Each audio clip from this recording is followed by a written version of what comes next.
Começa agora pela Rádio Rio de Janeiro, Momentos com Joana de Ângeles. Um programa que trará a você as lições da espiritualidade. Produção e apresentação, Maria de Fátima Miranda. Amigos ouvintes da Rádio Rio de Janeiro, que o Senhor Jesus nos conduza. Agradecidos a Ele por mais uma oportunidade, né? Vamos estudar a obra da Joana através do Divaldo Franco, no livro Momentos de Saúde, que é a segunda parte do livro Momentos de Saúde e Consciência. Nós vamos continuar no parágrafo 24. Estamos na companhia do Eduardo Araújo. Olá, muita paz a todos. Não confunde o povo não, Miranda. Então é um livro só. Né? Momentos de Saúde e Consciência. Isso, estamos na Nós segunda já estudamos parte. A primeira parte, que é Momentos de Saúde, e a segunda parte é Momentos de Consciência. Então nós já estamos aí na segunda parte. No início da segunda parte, vamos hoje iniciar do que parágrafo? 24º. Então vamos lá. Pensando, diz Joana, nesses acontecimentos que predominam nos vários segmentos da sociedade contemporânea, resolvemos escrever a presente obra, porque ela falou desse momento que a Terra passa, né? O livro é de 1991 ou 2 aí, que a Miranda tinha visto. 92. E já era um momento bem delicado. E hoje em dia, né, 2024, a coisa está mais complicada ainda, né? Estamos chegando aí no ápice dessa transformação por que está passando o planeta. Então são momentos de verdadeira loucura, e é isso que Joana está falando. E daí ela já havia sentido a necessidade, junto com os benfeitores espirituais, de escrever este belíssimo livro, né? Que eram 2 livros. Eram 2 livros que foram transformados em um. Isso. Né? Momentos de Saúde e Momentos de Consciência. Então, juntou-se aí os 2 livros, fizeram uma edição única e ficou maravilhoso. Né? Então, nesses dias de loucura, Joana, né, nos trouxe essas 2 belíssimas obras que foram transformadas em uma, Momentos de Saúde e Consciência. E ela continua dizendo o seguinte: inspiramo-nos em O Livro dos Espíritos de Allan Kardec, que é um manancial inexaurível de sabedoria, repositório de lições libertadoras de que necessitamos para o autoencontro, a autoiluminação. É muito interessante, né, porque acusa-se o espírito Joana de Ângeles de não ser um espírito que trabalha as teses doutrinárias da obra de Allan Kardec, o que é um verdadeiro absurdo, claro que é até uma questão caluniosa, né?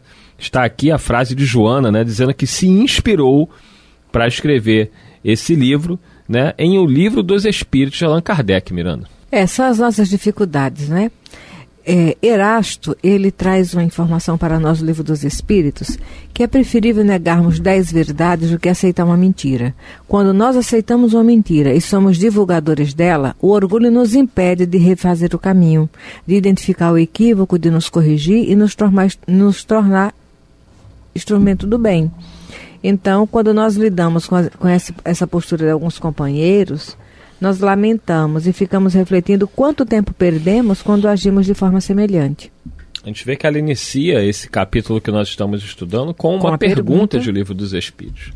Então, realmente é uma má vontade desses companheiros, que nós respeitamos, né?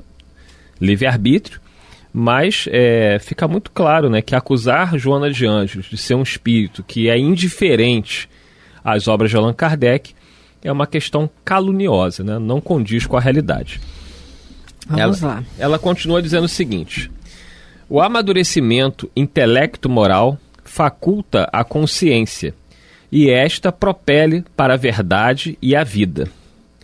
Selecionamos 20 temas e os examinamos sob a óptica da consciência que se apoia nos estudos do mestre leonês Allan Kardec, propondo rotas de segurança a quem se disponha a reflexionar neles. Não tivemos a preocupação de seguir as questões em ordem crescente. Antes, selecionamos os temas e demos-lhes uma classificação especial, de modo a facultar mais amplas observações em torno da vida, da conduta e das experiências humanas. Certamente não guardamos a presunção de crer que estamos acrescentando algo de novo aos estudiosos da criatura humana e do seu comportamento moral. Alegra-nos a satisfação de oferecer um pouco do que temos em favor do homem novo, esforçado, consciente de que, empenhado na construção de um mundo mais feliz, a sua ambição deve ser a de conquistar-se a si mesmo e não aos outros. Joana escreveu aí esse texto no dia 11 de setembro de 1991, na cidade de Salvador, né? Psicografia de Givaldo Pereira Franco. Ela estava escrevendo o prefácio do livro Momentos de Consciência, né? Que foi transformado agora num livro só, junto com o outro livrinho que era Momentos de Saúde. Gente, se vocês não têm esses livros, comprem. A série psicológica da Joana. E se tiver dificuldade, leia com alguém. Anote dúvidas. Mas esse livro, sobretudo, ele é um livro de muito fácil leitura. Sim. Né? Muita gente fala que a obra de Joana é uma obra difícil. Depende do livro, depende do aspecto que ela esteja tratando. Tem livros que ela usa termos mais psicológicos, até porque ela precisa atender a públicos diferenciados, né?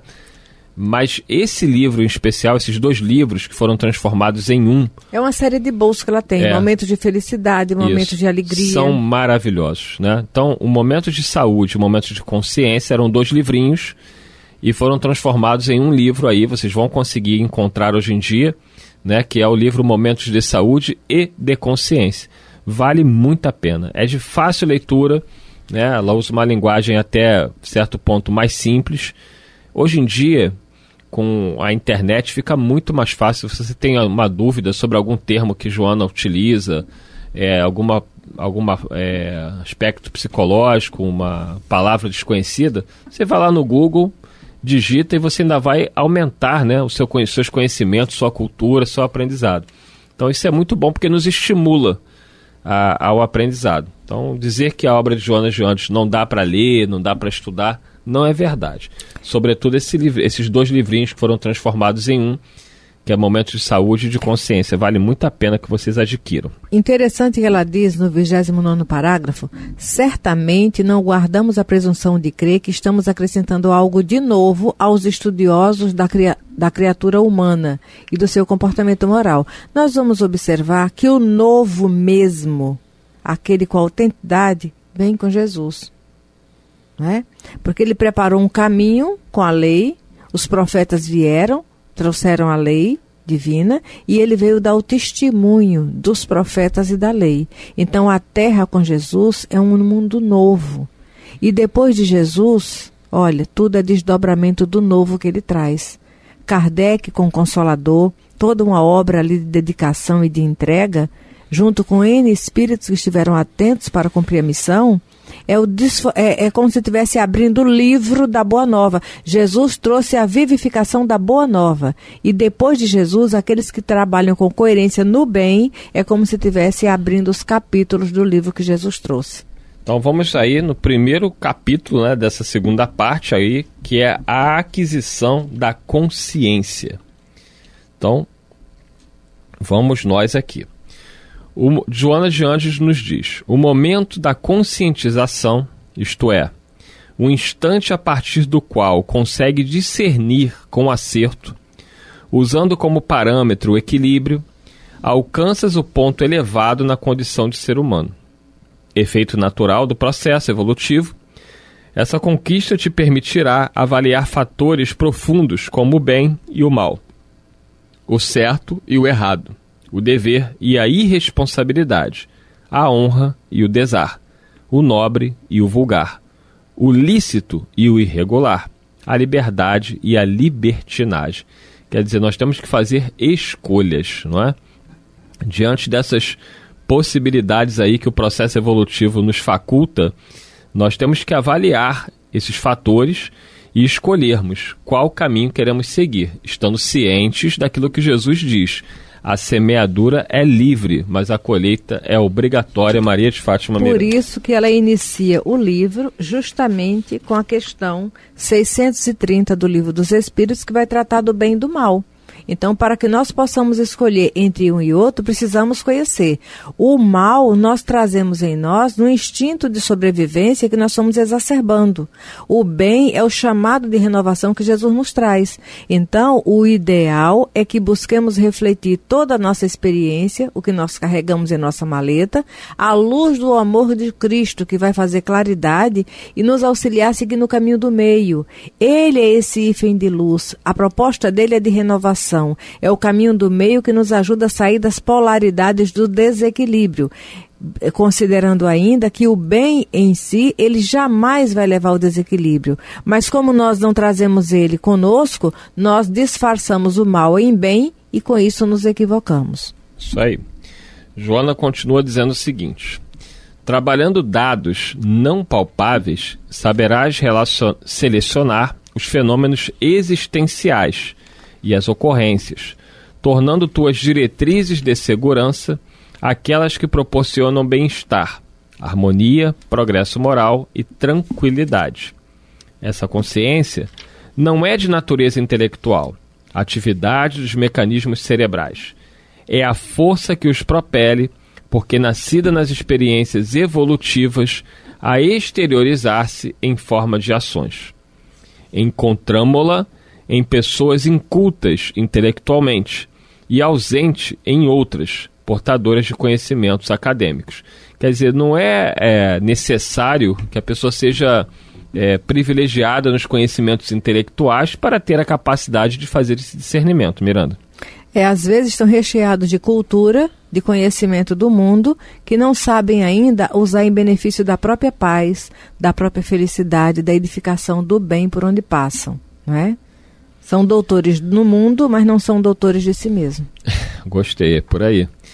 O fato da gente ter um grande desenvolvimento intelectual não quer dizer que moralmente a gente necessariamente vai acompanhar. Deveria, né? Porque assim, a pessoa que tem um conhecimento intelectual, ela tem até a possibilidade de discernir, né? Saber aquilo que é certo, que é errado, fazer as suas reflexões, mas muitas vezes o conhecimento intelectual puro e simples acaba fazendo com que a pessoa se perca aí nos labirintos da vaidade, do egoísmo e do orgulho. Lamentavelmente não deveria ser assim. E as pessoas mais simples, Jesus já dizia isso, né? São aquelas que muitas vezes estão mais abertas às verdades do Evangelho. Vamos lá, Joana de Ângeles coloca o seguinte: se analisarmos a conduta de um especialista em problemas respiratórios, que conhece intelectualmente os danos provocados pelo tabagismo, pelo alcoolismo e por outras drogas aditivas, e que apesar disso usa ele próprio qualquer um desses flagelos, eis que não logrou a conquista da consciência. Os seus dados culturais são frágeis, de tal forma que não dispõe de valor para fomentar uma conduta saudável. Realmente isso surpreende, né? Porque espera-se, né, que um médico, uma pessoa que sabe exatamente os males que esses produtos, né, causam no organismo e eles próprios utilizem, é até incompreensível, Miranda. É a tal coisa, porque ter consciência é agir consciente. Quem age consciente é responsável nas escolhas, não é? E buscando cada vez mais se ajustar para que as consequências não sejam danosas. Então vamos lá. Continua Joana. Outros indivíduos, não obstante... Pulei um parágrafo aí, calma aí. Por extensão, diz ela, a pessoa que se permite o crime do aborto, né? Ela vai falar aí de um tema que tem sido muito comentado, né? Porque no mundo todo existe um movimento, né, de pessoas intelectualmente inteligentes, reconhecidamente inteligentes, mas que propõem de uma forma muito contundente de que se deve liberar totalmente o aborto, né? Deixar a mulher livre para decidir em qualquer momento da gestação se ela quer ou não dar seguimento à gravidez. Então, um tema bem atual, e Joana já colocava, assim como Allan Kardec coloca, através daquilo que os espíritos superiores nos trouxeram, que o aborto é um crime. Então ela diz, por extensão, a pessoa que se permite o crime do aborto, sob falsos argumentos legais ou de direitos que se faculta, assim como todos aqueles que o estimulam ou o executam, incidem na mesma ausência de consciência, comportando-se sob a ação do instinto e às vezes da astúcia, da acomodação, mascaradas de inteligência. Então, você que está aí nos ouvindo, você que é mulher, né, você que é homem que estimulou um aborto, você que é mulher que praticou um aborto, toda vez que a gente fala sobre esse tema, dói muito na sua alma, porque a culpa, o remorso, você, muito provavelmente no momento em que fez tal ato, seja você como homem estimulando, você como mulher tendo feito, talvez você não tivesse a consciência, né? Estamos aqui falando sobre momentos de consciência. Talvez você não tivesse a consciência que você tem hoje. Então não adianta você ficar se torturando, ficar se culpando. É importante que nós tenhamos hoje essa consciência de que não devemos mais fazer, se já o fizemos, nem muito menos defender aqueles que dizem que isso deve ser feito. Então o primeiro passo é uma mudança de consciência e de postura de comportamento, né? Eu como mulher eu já fiz isso, mas eu me arrependo, não faria novamente. E vai trabalhar essa consciência socorrendo. E se você encontrar uma menina frágil, uma mulher que esteja passando um momento difícil, esteja querendo praticar o aborto, você vai ter a sua chance de falar, olha, não faça isso, eu fiz, eu me arrependo, me dói na alma. Então você vai estar ajudando a salvar uma vida. Você vai estar, quando você faz uma publicação na sua rede social, defendendo a vida, dizendo não ao aborto, você está reparando o erro do passado. Então não adianta ficar preso à culpa e ao remorso. É preciso olhar para frente. Eu sei que esse assunto é um assunto que dói na alma de muitas mulheres que já fizeram aborto, que dói na alma de muitos homens que estimularam, mas que vocês não fiquem se culpando. Olhem para frente. Entendam que sempre é tempo da gente mudar e seguir o caminho certo. É porque são narrativas com a intenção de apresentar justificativas para o aborto. Não é? Nós sabemos que tem o aborto espontâneo e tem aquele aborto dentro de uma situação onde a vida da mãe corre risco. Mas eu lembro do Gerson tratando desse tema aqui na rádio e dizia que mesmo nesse caso, antes de decidir pelo aborto, que façamos orações. Porque esse risco de vida que a mãe pode estar correndo, os espíritos têm como socorrer e amparar os dois. Não é? Que não haja precipitação. E certa vez eu vi uma pessoa do sexo masculino falando assim, em relação ao aborto, eu não opino porque eu não tenho útero. Aí eu falei, pois é, você está esquecendo do útero da sua mãe. Exatamente. Perfeito, Miranda, é isso aí. A gente precisou de um útero para nascer, né? Eu, Eduardo, não tenho útero, olha fato, né? Mas dormiu no útero da mãe e esqueceu de carregar consigo o útero espiritual e emocional que conquistou e edifica o bem. E é até interessante a gente aproveitar que estamos falando sobre isso, né? A gente fez um programa esse ano de 2024 em que a minha própria mãe, ela entrou ao vivo no programa, né? Ela fez uma ligação, já que ela não teve coragem de aparecer, vir aqui à rádio, né, que ela tem vergonha, mas a minha mãe relatou, né, que minha mãe tentou de todas as formas fazer o aborto, né, para que eu não nascesse. Minha mãe tinha 17 anos, meu pai tinha 27, né, 10 anos a mais, 27, 28 anos, e eles não tinham recursos, havia um receio muito grande de como meu avô, por parte de mãe, iria reagir, e minha mãe 17 anos, muito nova, e aí começou a tomar alguns remédios, aí não conseguiu o aborto, a gravidez continuava, até que ela foi numa clínica, né, para fazer o aborto de uma vez por todas, né, para que eu pudesse não nascer, para que eu pudesse morrer. E quando ela estava nessa clínica, junto com uma amiga, essa amiga tentando convencê-la, né, a não dar seguimento, mas ela já estava ali e ela ia dar seguimento, até que uma das mulheres que estavam lá fazendo o aborto, houve um problema lá, um sangramento, né, porque o médico, né, que estava praticando esses crimes, ele usava um ferro, né, uma coisa pontiaguda, assim, que a minha mãe, quando viu, ficou apavorada, e quando ela viu que a mulher passou mal, houve um sangramento excessivo lá devido à prática do médico, finalmente ela desiste definitivamente de tirar a minha vida. E hoje eu estou aqui, né, falando com vocês. Mas eu sempre falei para minha mãe, que ela não ficasse se culpando, que ela não ficasse se torturando com isso, porque ela não tinha a consciência, né? Estamos aqui falando sobre a consciência, momentos de consciência. Ela não tinha a consciência, meu pai também não tinha conhecimentos, era uma pessoa muito simples em termos de conhecimento, inclusive espiritual, e graças a Deus, né, a espiritualidade conseguiu reverter ali a situação e eu estou aqui hoje conversando com vocês. Mas eu falo isso justamente para você que é mulher, você que é homem, que passaram por isso, né? Meu pai e minha mãe passaram por isso, não conseguiram, né? Mas foi por muito pouco, né? Era para eu não estar aqui. Mas graças a Deus eles não conseguiram, eles se arrependem muito, sofrem com isso. Mas eu digo, não fiquem presos a isso, né? Mas lutem para evitar que isso aconteça com outras pessoas. Tanto você que é homem, você que é mulher, não dê apoio a esses espíritas que divulgam aí que o aborto pode ser feito em vários casos. Não é isso que dizem os espíritos, né? Claramente lá no Livro dos Espíritos, não é isso que diz Joana de Ângeles aqui. Então que agora você possa defender aquilo que é o certo e dentro do possível procure também evitar que isso volte a acontecer com pessoas do seu conhecimento. É um compromisso que vai fechar a porta para cada um de nós.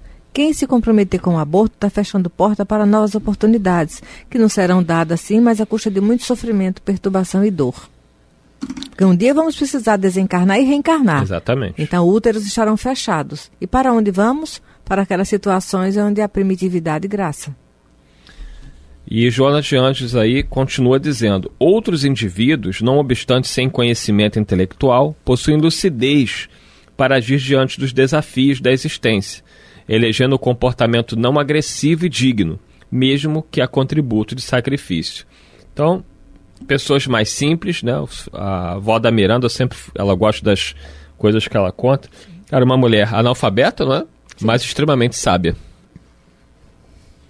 Sim, ela nos dava os ensinamentos através da própria conduta. Não se mantinha em desespero, mas a cada um de nós era dada a oportunidade de ser ouvido por ela, e a racionalidade da coisa vinha, quando ela nos convidava, a observar a própria conduta dela nas escolhas. Continua a Joana. E era, olha, passadeira. Sim. Sem escolaridade. Ela desenhava o nome dela, porque ela não queria colocar o dedinho quando ela ia votar. Então ela desenhava o nome dela para não esquecer. Continua a Joana. A consciência pode ser treinada mediante o exercício dos valores morais elevados, que objetivam o bem do próximo, por consequência, o próprio bem. O esforço para adquirir hábitos saudáveis conduz à conscientização dos deveres e às responsabilidades pertinentes à vida. Herdeiro de si mesmo, das experiências transatas, o ser evolui por etapas, adquirindo novos recursos, corrigindo erros anteriores, somando conquistas. Jamais retrocede nesse processo, mesmo quando aparentemente reencarna dentro das paredes de enfermidades limitadoras, que bloqueiam o corpo, a mente ou a emoção, gerando tormentos. Os logros evolutivos permanecem adormecidos para futuros cometimentos, quando assomarão lúcidos.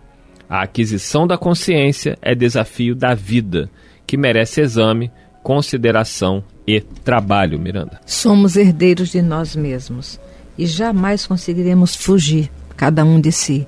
Então, quanto mais cedo buscarmos essa identificação com o bem, com a luz e com a paz, mais cedo teremos equilíbrio para nos perceber, nos educar e verdadeiramente entrarmos em estado de felicidade real. E chegamos ao final de mais um programa. Que Jesus nos conduza, nos ampare, uma boa semana para todos, né? E que essas reflexões do dia de hoje possam nos auxiliar a socorrer por onde passarmos. Muita paz. A Rádio Rio de Janeiro apresentou Momentos com Joana de Ângeles, um encontro com as lições da espiritualidade. Produção e apresentação, Maria de Fátima Miranda.